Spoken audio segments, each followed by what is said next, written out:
Okay, so thank you, Rhea, for coming on the shoes. Thank you for coming on the Shrewsbury Biscuit. It's amazing. It's really great to have people reach out and want us to get involved with things that are going on in the town. I feel quite privileged, so thank you very much for coming on. It's a pleasure. Yeah. I do apologise. We just brought in a brand new team of co-hosts that aren't around me today. This was scheduled quite a while ago. I didn't have time to kind of fit them in. So give us a bit of an introduction to yourself, Rhea, and why you're here with me today. Okay, so I'm here. I work a lot with the West Midlands Showground. I'm a trustee for the Showground, and I work a lot with them on the events that they host. And basically, as a trustee group, we have a few issues with freeform and intolerances, and we were having a chat about intolerances. And actually, we were talking about plastic-free and how a lot of people are trying to reduce plastic. It's crazy at the moment, isn't it? There's lots in the press about it. There is lots in the press. And we were just having a chat about it. And we were wondering about where we could maybe go to find out a bit more about free-from plastic. And somebody else in the group mentioned, well, I'd like to find out a bit more about why you are all free-from, because I think there's a bit of IBS in the committee and things like that. So we were all having a big chat. And somebody said, well, why don't we host an event? We've got a big showground. Why don't we ask the people who know about this to come together and do an event where people like us and people across Shrewsbury, Shropshire, the Midlands, far and wide, can basically come and find out a bit more about all the things we're talking about. It's quite important. I mean, I don't know if it's just me getting older and being more aware, but it seems to be a lot more about kind of food intolerances and things lately. I mean, I don't know if it's like a new thing or just people just know more aware of it nowadays, you know? I think I've been gluten-free for a long time, and my children were actually gluten-free when they were growing up. And so that was a few years ago now, and it was far more difficult then to find information and products and things. It's grown so much in the last few years. It's actually really easy. If I was told now that my children had to be sort of gluten-free or dairy-free, it would be so much easier for us to access information and products and things like that. And I think it's grown hugely in the past few years. And with the use of, I mean, I know we've always had Facebook. It feels like we've always had Facebook, but it seems to be people are using it a lot better now with like lots of food groups and kind of places you can kind of find information. But you got to know where to look, right? So that's kind of the difficult thing, I guess. Yeah, and I think Facebook is brilliant, and there's always lots of questions being asked and lots of things. But the one thing that can often happen with intolerances and things like that is that people don't want to ask publicly because they don't necessarily want people to know what they're suffering from or to know the kind of things that they're leaning towards. And with an event like Frestival, it allows you to come along and sit in an audience and listen to all sorts of different things without actually putting out there exactly what you're thinking about. And it allows those people to learn. I guess it's not the most pleasant thing to be dealing with, and you can't. Not everybody wants to wait 4 hours on the phone for the doctors and these days. So this is a really fantastic idea.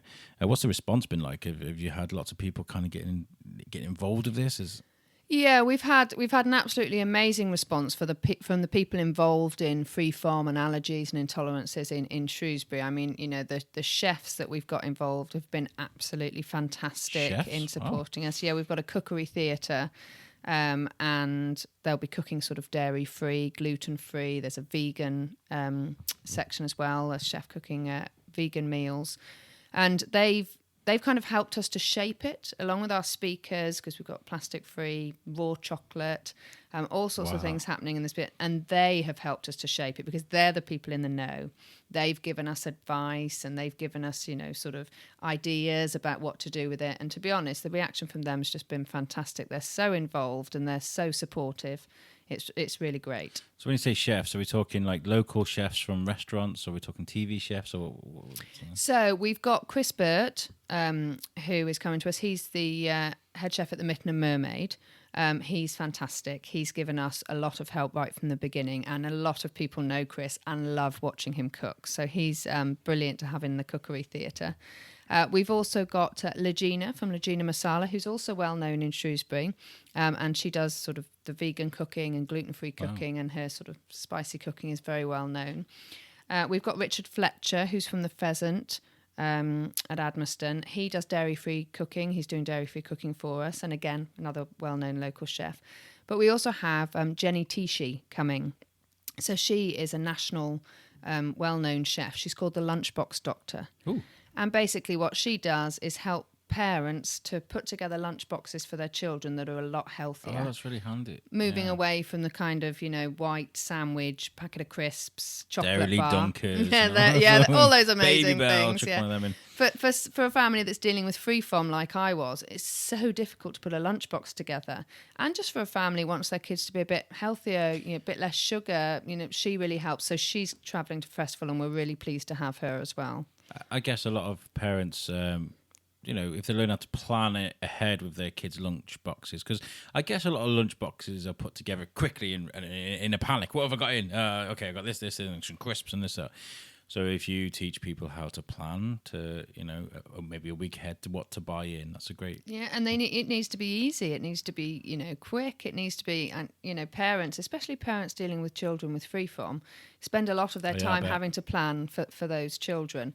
So to have someone that's able to tell them, right, these are the easy bits. This is what will take a small amount of time. Have you ever thought about doing this? It's just giving them tips. I think with Frestival, a lot of people coming will already have been in the freeform world for quite a long time. The festival's not only for people with allergies and intolerances, it's for people that just want to move their lifestyle that way. Yeah, I can kind of sense how difficult it can be. My little nephew, he's only a baby, he's 2 years old, and he's lactose intolerant. And they have to be so careful. My brother-in-law, everything they has to read the packet first, because it gets really poorly if he eats anything with lactose in it, milk.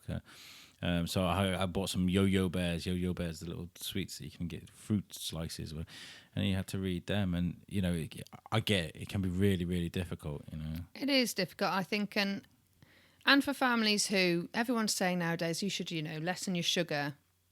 Don't give your kids as much sugar. Make sure your lifestyle is, far less sugar. But nobody really says how you do that. If you're a family with kids, there's loads of sweets, there's loads of, everything that they want. How do you actually move towards lessening sugar in the family? And I think that's the problem. Everyone's being told what to do, and nobody's being shown how to do it. And you get a lot of companies like, have sweeteners instead, Yeah, so Frestival wants to show people how to do all these things they're being told. I think there's a lot of people that are interested in going vegan, but they're not really sure exactly what it's all about. Yeah. They want to find out more. They want to do something, but they want to find out more about the different levels of it and how it works. And Shropshire Veggies and Vegans are going to be at Frestival to tell people about that. So if people are interested in maybe moving their lifestyle that way, they'll be able to find out more and chat to the people who are already living that lifestyle. Is it a good thing to, even if you don't have intolerances, are there benefits to just maybe going vegan or vegetarian that people are finding out now? Yeah, well, I think it's a question I'm probably going to ask at Frestival, because I'm definitely one of these people that, I want to learn about all sorts of different ways so that I can decide for myself. Yeah. And I think if you've got, if you do have intolerances, it's much easier to move to these sorts of lifestyles because you've already cut out a lot of the things that are cut out of various different lifestyles. But even me, I've been involved in the freeform world for a long time because of the children and because of my intolerances. Yes, yeah. But I still want to learn. I mean, I'm going to be one of the main people at Frestival, wandering around, asking the questions and finding out more. Are you vegan? Why? What are the benefits? Yeah. I want to find out all these things, and I'm so excited that all of these people are going to be in one place at one time, and I can ask all my questions. I'm really curious about veganism. Here he goes again. One of my heroes in life is a guy called Kevin Smith. He directed Dogma and Mallrats and Clerks. He was Silent Bob and James Silent Bob. And a few years last year, he had a really bad heart attack. He was overweight. He had the Widowmaker, very, very slimly survived it. And to change his life, he became vegan. And he's usually a big guy. He's about as big as me, and he lost so much weight. He's so skinny and so healthy now. He goes hiking up mountains, and you just don't recognize him. He's usually like, they call him Lunchbox because he's quite a big guy. Now he's not Lunchbox anymore. He's really skinny. So I'm like, if he can do it, I know he's a millionaire, chefs and things. But, there's obviously something there, with veganism. So yeah, definitely. And I think people often wonder how they're going to cost out, things like this. And again, that's something else that the chefs will be talking about at Frestival. They're going to be using, ingredients that people can get their hands on. Yeah. And then we're going to have, obviously, a shopping marquee as well, which will have producers in there that have these sorts of things. So hopefully you can listen, learn, and then if you do want to buy anything to help you, they'll be there for that. And what I like as well is I was on the website, panic researching this morning, after a night shift. But I was looking and, you don't just talk about food, you talk about makeup and clothes and things that people can wear. That's brilliant, because I didn't realise that you can buy vegan trainers. You can genuinely buy vegan trainers. That's brilliant. We just wanted to do the term freeform as a loose term. Yeah.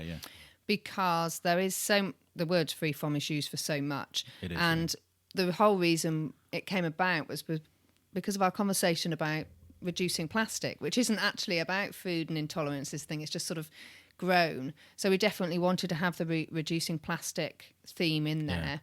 Yeah. And then it just kind of led on to other freeform. We do have a bit of an issue in being completely freeform, because obviously we've got we had a lady contact us via the website saying she was intolerant to fragrance, to perfume. Oh, okay. And obviously she'd like to come along, but was there anything we could do? And in those sorts of terms, obviously there isn't really. We're an open site. It's a workplace. It's also a campsite. People will come along on the day, that won't have seen anything that we've put out. So it's impossible for us to ask people to be fragrance free.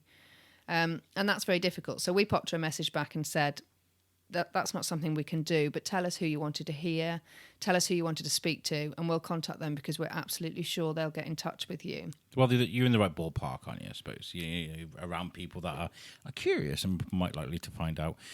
So what is Frestival? What is going to be there? What we're going to see? Okay, so Frestival is basically a festival that centres around freeform. Yeah.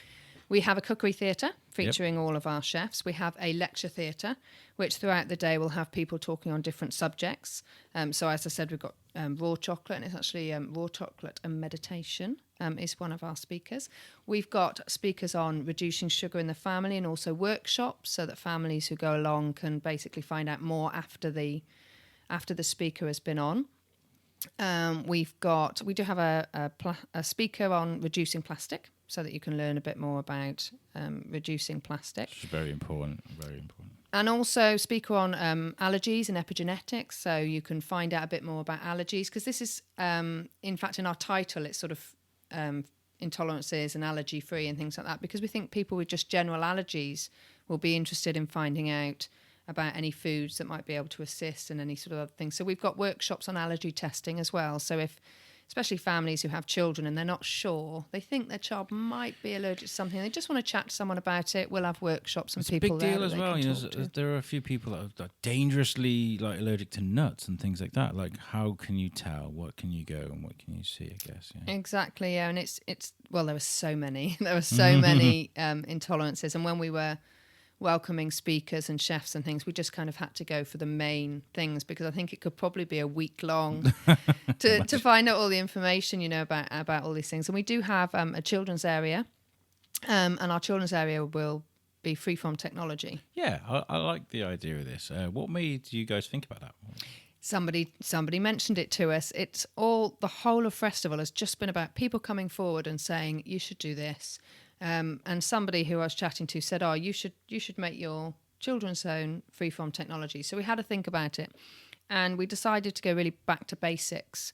We're pulling out a few of old traditional games that children play. We're hopefully going to have Twister there, so they can sort of have a go at Twister and that sort of thing. We're looking to put in a big mud kitchen.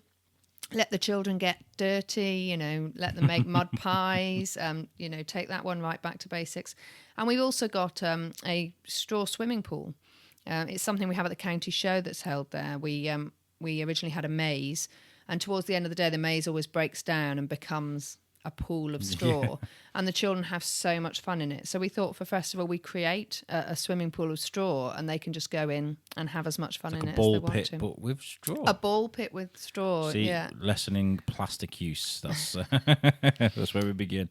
I like that. And when you said tech free, I thought you meant no tablets, no phones, and things like that. But it all kind of makes sense. Like we go back to basics. I like that. That's really very rustic. It is, and we've focused on the children's area because, of course, in this day and age, it's very difficult without technology. So our cookery theatre will obviously have televisions and microphones and everything. So we can't really be a technology-free festival in its entirety. So we're focusing it on that little children's area. It's crazy how much we rely on technology these days. I mean, we're recording a podcast and which people will listen to mostly on their phones and, the apps and websites and things. Yeah, it's crazy.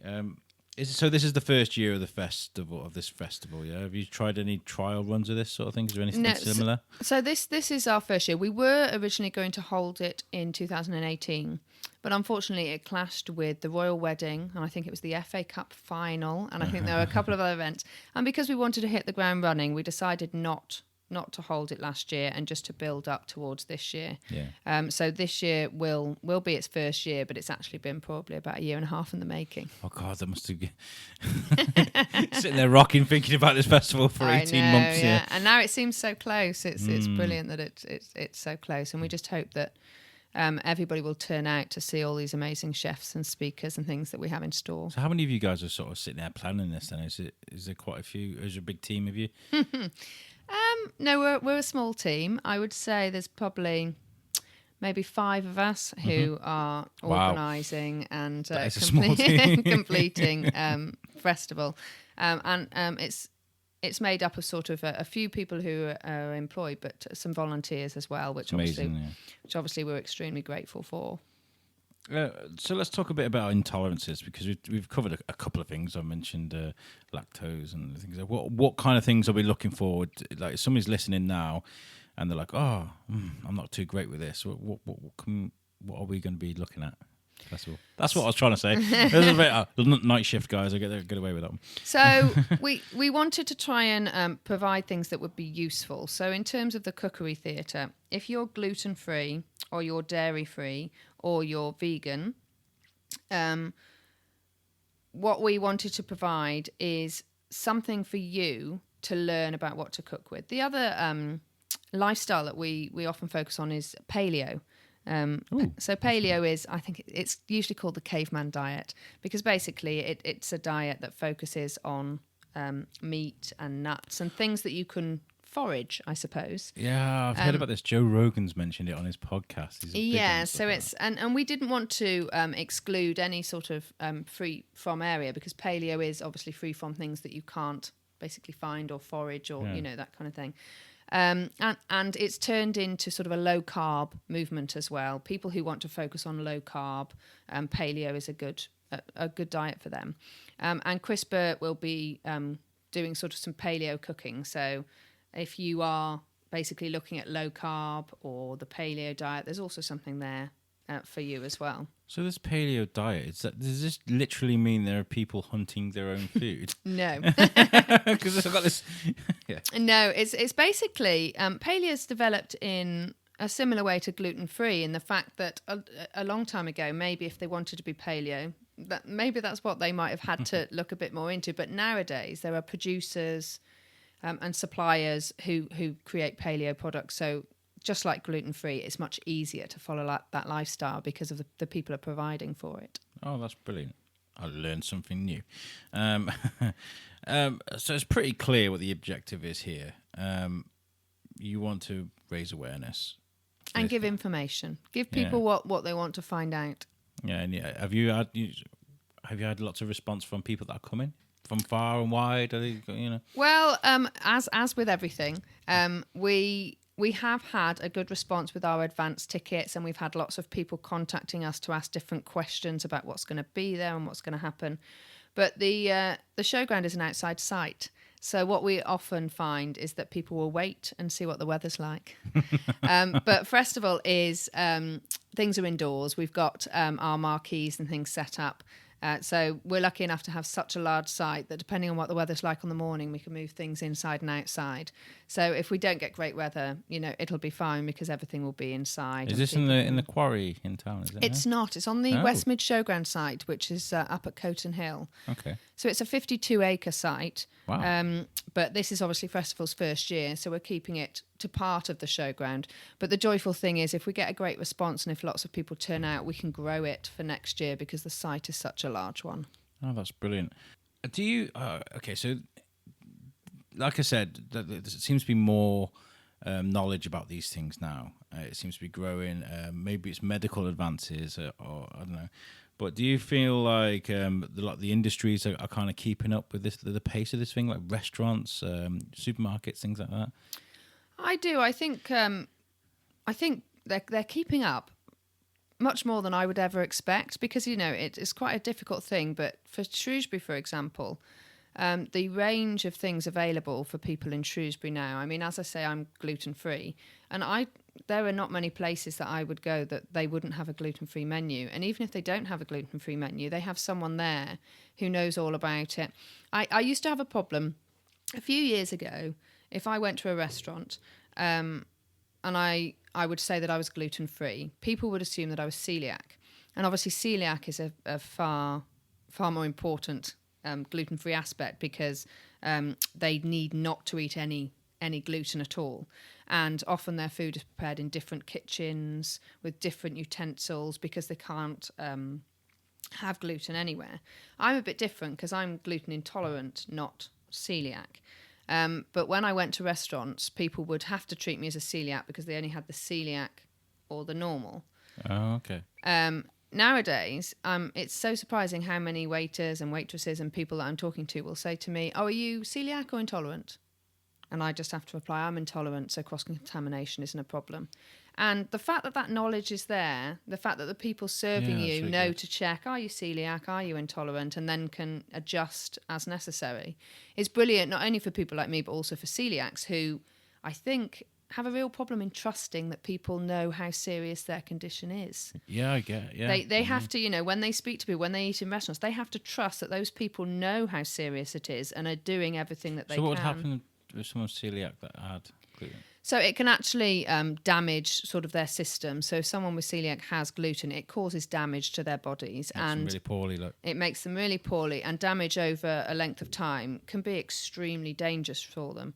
Whereas someone who's intolerant may have a reaction that's not that pleasant, but then hopefully, a few days later you can get on with it. But celiacs, it actually makes a difference to their lives and to their health. What do you think's helped to raise this awareness then? Do you reckon it's social media? Do you reckon it's TV?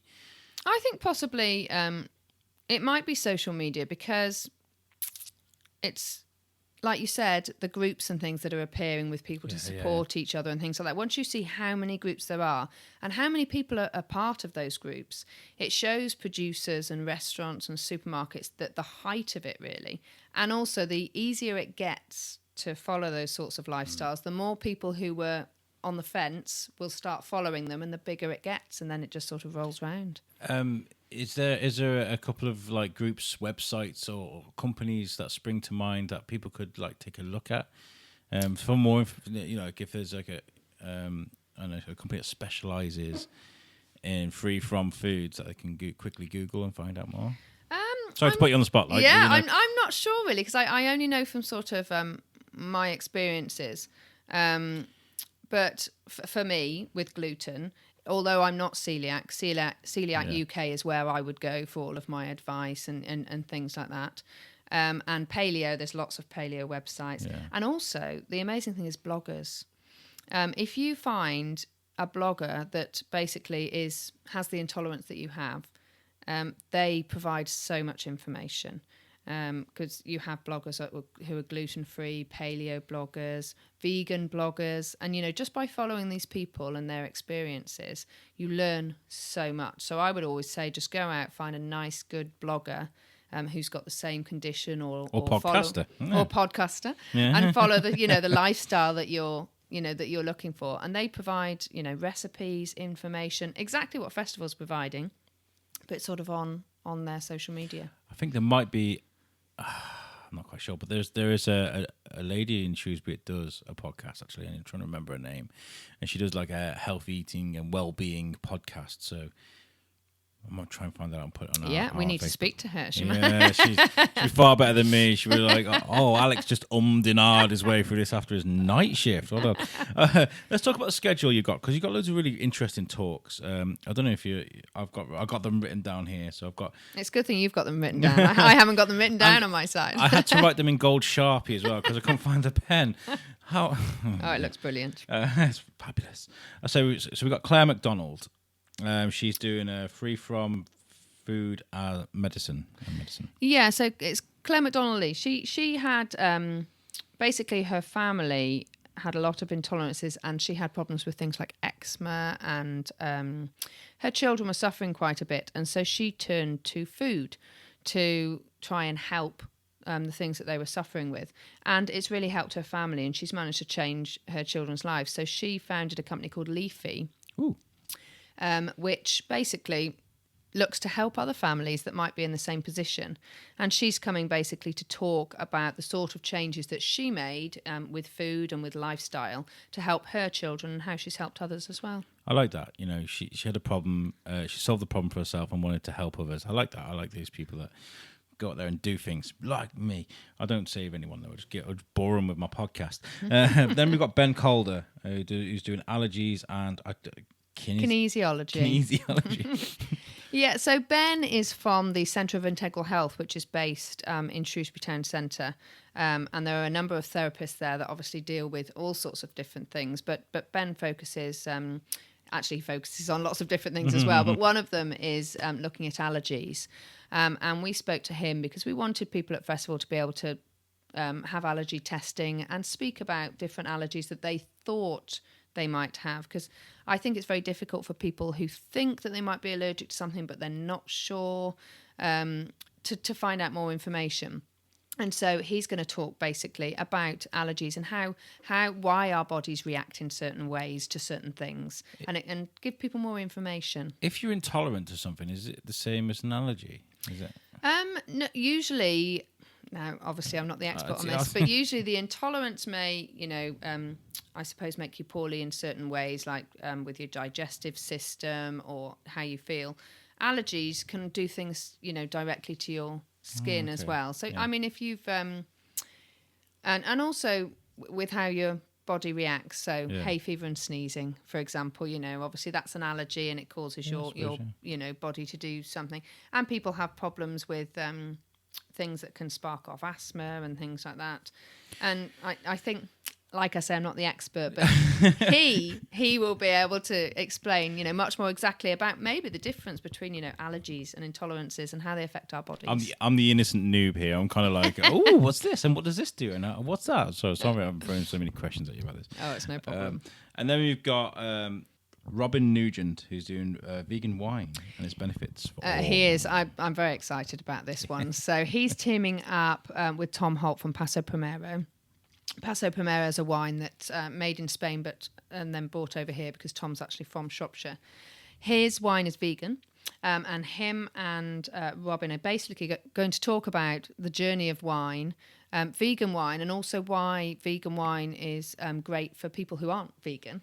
The kind of things that the benefits of vegan wine. Yeah, the benefits for everybody drinking wine, and just give a bit of information about the background of wine and the vegan wine movement in this day and age, and just give a bit of information about that. Sounds great. I've just recently found mead. Oh, I love mead. A listener for another show that I do bought me a bottle of weed. Yeah. Oh, that's going to get edited out. A bottle of mead, and I went to meet him in London. He's like, I got you some mead. And I was like, oh, great. And I tried it, and it is beautiful. Oh, my God, I love that drink so much. So next time I go to the pub, I'll be like, a glass of mead, please. Yeah, if there's any producers that, want to bring mead along, to Frestival, we're always welcome. It's beautiful. Then you've got Sam Winterflood. I'm sorry to, reel these people off, but I'm really interested. I think people want to know that. Sam Winterflood is doing Action on Plastics in Shropshire. Yes. So I'm really excited about Sam coming as well. So they've recently opened got to get the name right. I think it's the Green Zero Waste store in Shrewsbury. And I got in touch with them. It just opened this month, or is opening very soon. I think it's just opened. And basically, it's where if you want to reduce plastic, you can go to their shop, and not only will they give you advice, but they'll have things available that you can buy for your home to help you reduce plastic. I'm so proud of Shrewsbury. I really am, because there are so many people doing amazing things. You've got what's it called? There's a shop just in Colham, and they sell organic vegetables and things. What's it called? I walked past the it allotment. yesterday. The allotment. Yeah, that's it, great yeah. shop. And they've got like a huge water bottle that you can go and fill up your water bottles with and pay the price you'd pay for a bottle of water, but to put it into your own bottle. Oh, fantastic. So that you're not buying a plastic bottle of water. And then you've got Stop Cafe that are doing these renewable plastic cups that you pay a £1 deposit, and then you fill up your coffee, you take your coffee cup away, and you can keep using it. Yeah, well, they've just launched, haven't they, the Shrewsbury Cup, which is fantastic. Brilliant. You know, what a great idea for everybody in Shrewsbury to work together, so you can pick up the cup from one place and drop it off at another place and get your £1 back. So you don't have to go back, you know, and retrace your steps. Shrewsbury really is fantastic. And that's what, and this as well, you know, there's so much going on. And, you know, it's something that's echoed across the world at the moment, because there is a lot of action at the moment with pollution and plastic. And I hope it, you know, takes effect, because we've seen some horrible things at the moment, especially with the sea. Yeah, well, I've got to think that any small action is worth it. And I think if you look at the amount of actions taking place in Shrewsbury, it's got to be having an effect. And we're here, you know, it's from here. And then lastly, we've got Rhea Alton, who's doing... So that's me. I'm not actually doing a talk. I'm chairing a discussion. I've tried to make that clear. I suffer from a condition called fibromyalgia. And I'm very lucky in the fact that I can still function fairly normally with fibromyalgia. There are a lot of people who have, you know, the symptoms. I've seen it worse. pop up on social media a lot about this, but I'm guilty of kind of skimming past it. You know, I'm one of these. It doesn't affect me. I'm okay, but I would like to know. So, what is fibromyalgia? Well, basically, again, I'm not surprised people skim past it, because it can be quite complicated. I would probably describe it as the term used to describe a wide range of issues. So fibromyalgia has something called fibrofog, which is where you find it very difficult to remember things and recall things, a bit like you're confused a lot of the time. And also there's a lot of pain involved in fibromyalgia. So people who suffer from it often have a lot of pain throughout the bodies, and it can be that they can't work. And there are so many different things that come with it. Numbness in hands and feet. A lot of people suffer from severe numbness in hands and feet, and fatigue as well. People who suffer from fibromyalgia suffer from fatigue a lot. And there is no real cure for fibromyalgia. All you can do is do your best to make it better. And that's why I'm chairing a discussion, because my hope is I'll be able to share my experiences of how I made it better. Is it to kind of encourage patients and others? Kind of, this is a thing, like, back off? But yeah, because it's one of those hidden conditions as well, where people look at, I have had people, you know, say to me before, where I said, oh, you know, I'm a bit tired. And they said, well, you know, you're just getting old. And I said, well, yeah, I think there's probably getting old. And then there's, you know, sort of other symptoms that come from something that I have. But my hope is that by getting a group of people who suffer from fibromyalgia in a room, that they can chat to each other and about things that have helped, coping mechanisms, because you don't know that something's going to work. And if somebody else is in the room and they tell you that I did this, it worked, you should try it, then it's a great way to learn. So again, it's about information, being able to communication, finding out things you might not be able to find. Because fibromyalgia, I think, is definitely something that people are a bit nervous to talk about on social media. Yeah. Because, well, there are groups. In fact, there's one based in Baston Hill. There's a fibromyalgia support group called the Shropshire Fibromites. And you can go there and chat. But for example, I've never been there because I don't feel comfortable in sort of walking into a room and discussing things. So it's not for everybody. About myself. I think there are different people. I think a lot of people massively benefit from a support group. But there are those people who might want to just walk into a room where there are loads of other people and just listen. And that's, you know, and that's what Frestival can offer. It can just offer a stand at the back, listen, join in if you want kind of situation. I like that. And am I right in saying that fibromyalgia is only just become diagnosable by doctors? Yes, yeah, you would be right. There's still a lot of doctors, I think, that don't diagnose it. My doctor, in fact, I was never officially diagnosed. All they said was you have each of the symptoms that rounded together we would call fibromyalgia. So they didn't say that fibromyalgia was a condition. They just said it was a title that covered a range of conditions. So, it rhymes with fibromyalgia. So can't officially say it, but just go away with that. Okay? Exactly, and that's basic. That's basically what they say. It's just they said it's just the term we use to describe everything you have, rather than it actually being its own condition. They just said it's a term that's used to describe. Yeah, more. Because everybody gets up now and again and feels just under the weather. They feel achy. Yeah.